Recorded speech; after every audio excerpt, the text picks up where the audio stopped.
Saint Francois de Sales, commonly known as Saint Francis, was born in the Kingdom of Savoy near Geneva, Switzerland on August 21st, 1567. He was a bishop and a doctor of the Church.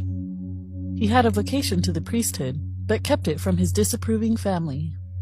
In 1580, Francis attended the University of Paris, and at 24 years old, he received his doctorate in law at the University of Padua. At the time, he never lost his passion for God. One day, while Francis was out riding, he fell from his horse 3 times. Each time he fell, his sword came out of its sheath, and both came to rest on the ground in the shape of the Christian cross. Francis believed it was a message from God, who was making his will known.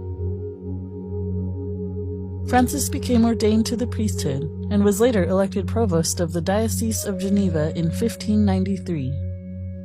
During the time of the Protestant Reformation, Francis decided he would try to bring the 60,000 Calvinists back to the Catholic Church. He wrote pamphlets to explain true Catholic doctrine and slipped them under the doors.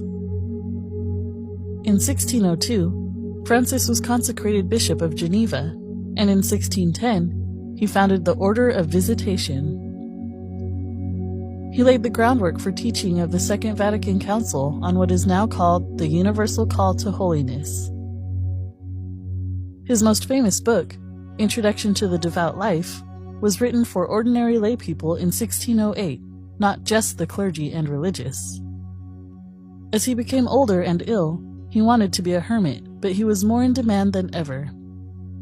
The Pope needed him, then a princess, then Louis XIII.